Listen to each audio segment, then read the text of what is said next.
Mommy, I'm really thirsty. She needs water, please. She needs water, please. You'll have to wait. 8-year-old Maya Brooks pressed her forehead gently against the airplane window and watched the rain slide across the glass like tiny silver rivers. She was small for her age, with warm brown skin, neat braids tied with blue beads, and a faded purple backpack resting against her shoes. Inside the backpack was a stuffed rabbit named Sunny, a drawing she had made for her grandmother, and a small plastic bottle that had gone empty while she waited with her mother at the gate. Maya was flying from Atlanta to Seattle with her mother, Lena Brooks, a 34-year-old elementary school teacher who had saved for months to buy the tickets. They were not going on vacation. They were going to see Maya's grandmother, who was recovering from heart surgery and had asked to hear Maya read her favorite storybook out loud. Maya had been excited that morning, but by the time they boarded Flight 718, her cheeks were warm, her lips were dry, and her body felt weak from a fever that had started during the delay.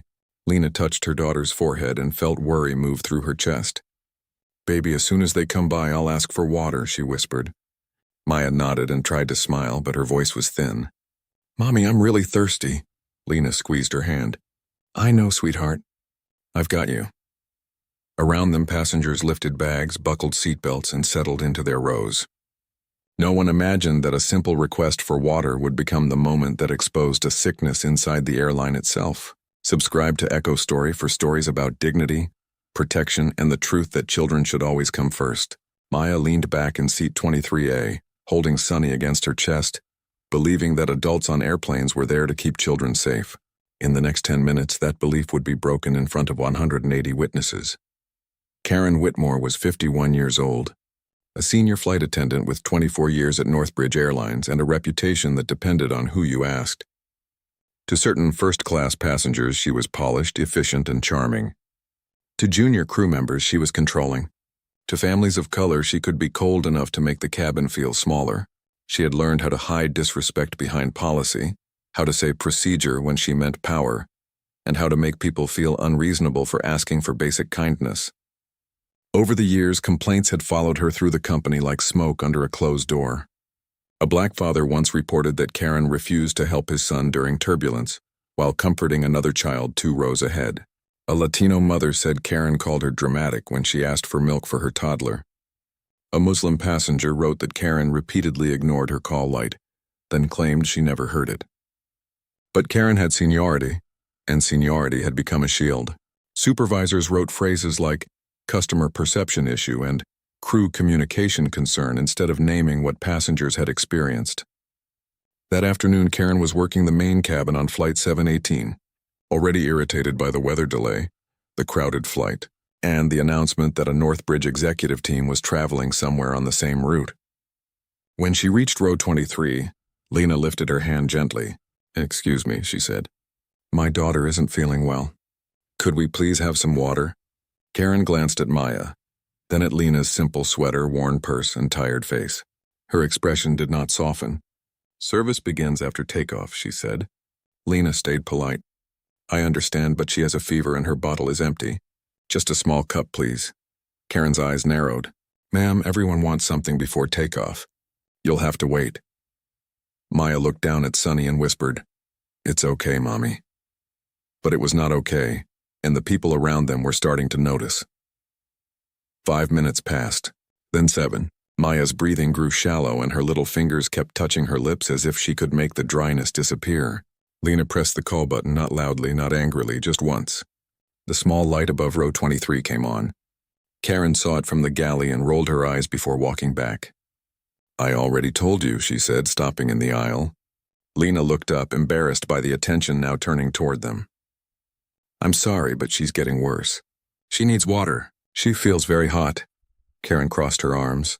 "If she was too sick to fly, you shouldn't have boarded." The sentence hit Lena like a slap. "She was okay when we arrived," Lena said. The delay made it worse. "I'm only asking for water." Maya tried to sit up, but her face twisted with discomfort. "Please," she whispered. "My throat hurts." A man across the aisle, Daniel Reed, lowered his newspaper. A college student behind them took out one earbud. An older woman in 22C turned around with concern. Karen looked at Maya and said, "Crying won't make the plane move faster." The cabin went quiet. Lena's eyes filled, but she kept her voice steady. Do not speak to my child that way. Karen leaned closer. Then control your child. Maya's chin trembled. She was not misbehaving. She was sick, thirsty, and scared. Lena reached into her purse for a small fever strip, placed it against Maya's forehead, and watched the color rise. She has a fever, Lena said, louder now. I need water, and I need you to notify the lead flight attendant. Karen gave a sharp smile. I am the senior crew member in this cabin. Then she turned to leave. Before she took 3 steps, Maya's head dropped against her mother's arm, and Sunny slipped from her lap onto the floor. Lena caught Maya before anyone else understood what had happened. Maya, she said, her voice breaking for the first time. Baby, look at me. Maya opened her eyes, but they were unfocused, wet with fear. The older woman in 22C, whose name was Ruth Palmer, unbuckled despite the crew instructions and reached back with a sealed bottle of water from her bag. Here, she said. Take this. Karen snapped from the aisle. Ma'am, sit down. You cannot pass items during taxi preparation. Ruth froze, stunned. Daniel Reed stood halfway from his seat. Are you serious? The child needs water. Karen pointed at him. Sit down, sir. Lena took the bottle anyway, opened it with shaking hands, and helped Maya sip.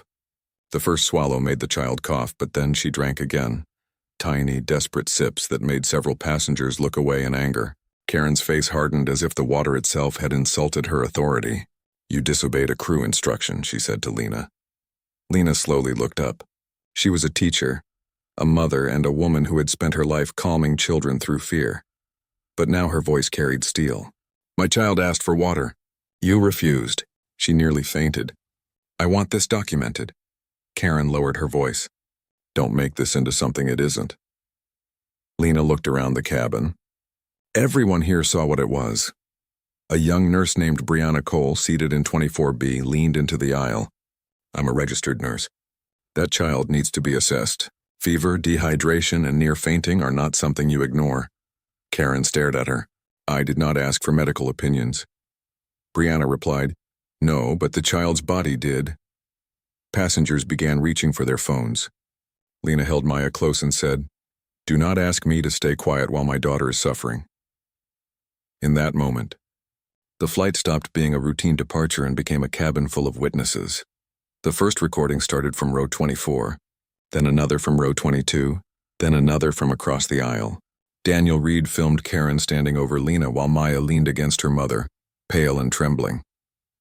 Ruth Palmer recorded the empty cup Karen had refused to fill, and the unopened water bottle she had finally passed across the seat. Brianna checked Maya's pulse with Lena's permission, and spoke clearly so the recordings captured it. Her pulse is fast. Her skin is hot. She needs hydration and a medical evaluation if symptoms continue. Karen stepped backward, finally realizing the situation was no longer under her control. You people are escalating this, she said. The phrase landed heavily. You people? Daniel repeated. Who exactly do you mean? Karen's mouth tightened. Passengers who don't follow instructions. But the damage was done. A junior flight attendant named Emily Tran stood near the galley, her face pale. She had seen Karen ignore the request. She had also seen something else. On the crew tablet, row 23 had a note added after the second request that read, Passenger disruptive attempting to delay service. Emily knew it was false. Lena had not shouted. Maya had not caused trouble. Emily quietly took a photo of the tablet before Karen could change it. Then she walked to the front of the aircraft and found the lead flight attendant, Marcus Bell, who had been handling a separate issue near first class. Marcus, she whispered, you need to come back now. A child was denied water and Karen logged the mother as disruptive. Marcus looked at her carefully. Are you sure? Emily nodded. There are recordings, and a nurse is involved. At the same time, Lena's phone buzzed with a message from her brother, who worked in airport operations. He had received the video she sent him and replied, Do not get off that plane without names. I'm contacting Northbridge Corporate Safety. Lena looked down at Maya, still holding the water bottle with both hands, and realized this was no longer only about her daughter's thirst. Someone had tried to turn a sick child into a problem, and a worried mother into a threat. Marcus Bell reached row 23 with Captain Andrew Hayes walking a few steps behind him. Captain Hayes was 59, calm-faced and respected by crews because he did not raise his voice unless the situation was already out of control. He looked first at Maya, then at Lena, then at the passengers holding phones, then at Karen, who suddenly looked less certain. "Tell me what happened," he said. Karen answered first. The passenger repeatedly demanded service before takeoff and created a disturbance. Lena's eyes flashed, but Captain Hayes lifted a hand, gently. "I want to hear from the mother." Lena spoke carefully, every word measured. "My daughter is sick. She asked for water. I asked politely. Ms. Whitmore refused more than once, mocked my child, and then tried to say I was disruptive after another passenger gave her water." Brianna leaned forward. "Captain, I'm a registered nurse. The child appeared dehydrated and nearly fainted. Denying water in that condition was unsafe." Daniel added, "I have video from before the child got water." Ruth lifted her phone. "So do I." Emily stepped forward, visibly nervous. "Captain, there's also a tablet note saying the passenger was disruptive."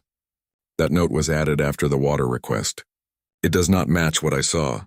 Karen turned on her. "Emily," Captain Hayes' voice changed. "Do not intimidate my crew while I'm investigating a safety concern."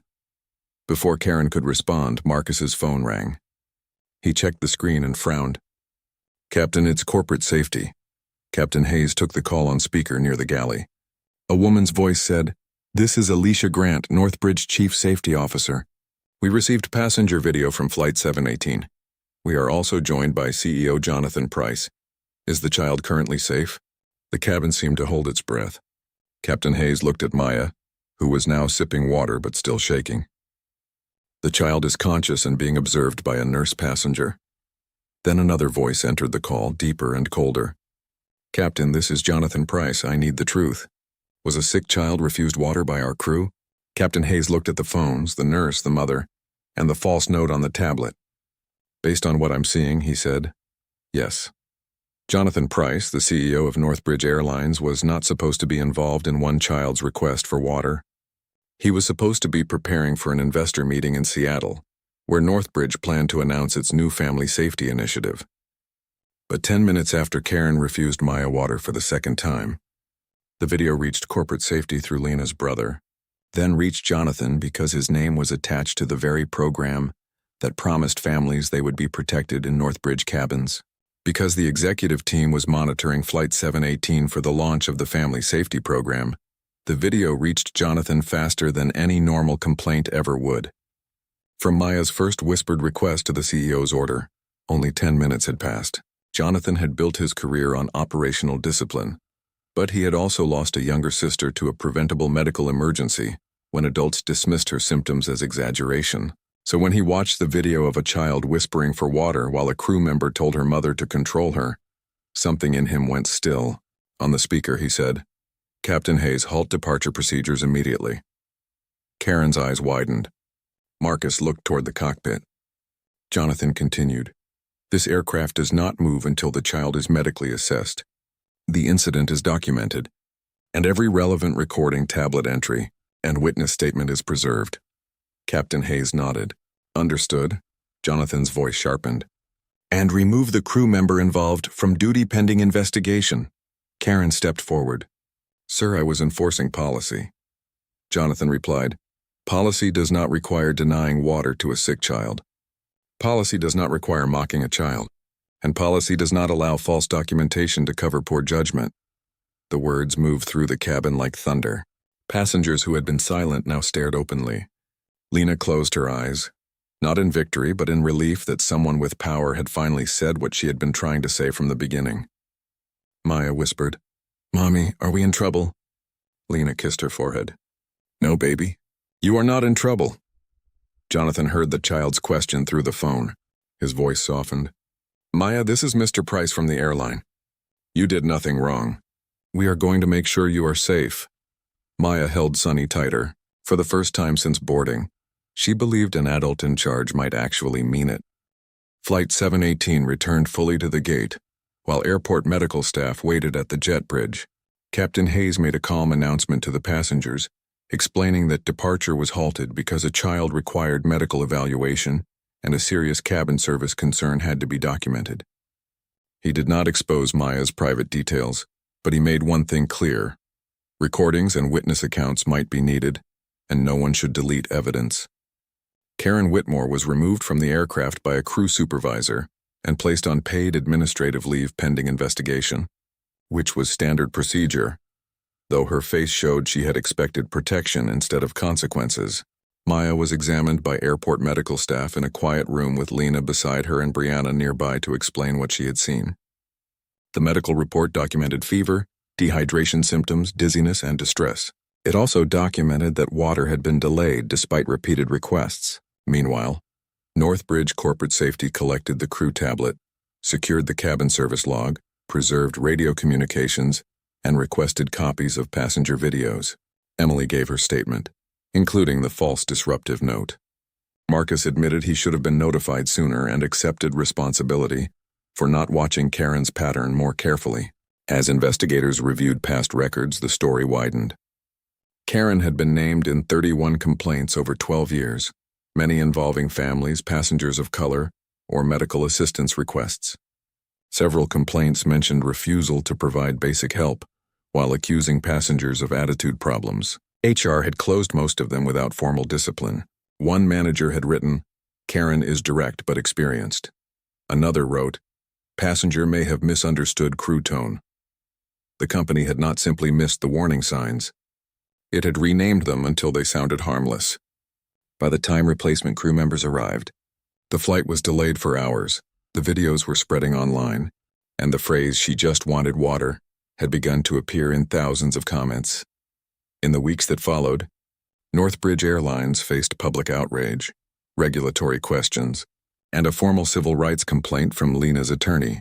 Karen Whitmore was terminated after the investigation confirmed that she refused reasonable assistance to a sick child, spoke disrespectfully to the family, and entered a misleading note into the service log.